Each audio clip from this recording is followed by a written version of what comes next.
jer su ovo malo jasno žele na taj pojasni bol, ali to je već treća terapija pa ćemo onda ispraviti dalje. Da?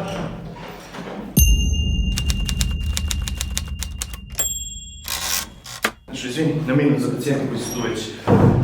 Imamo novog pacijenta, PTS1, upravni bolovi, trohanter sa desne strane, tuberišica, sakrotuberozus. To je jedan pacijent. Imamo pacijenta koji dosta bolje, koleno, osteofiti na medijalnom kondilu femura, ruptura medijalnog medisusa na CL, horizontalni rad bez slobodnih fragmenta. Imamo dosta osteofite na kondila, kao što sam rekao. Na oba? Na oba, obostrano bilateralno. To i ovog novog pacijenta koji je jutostik.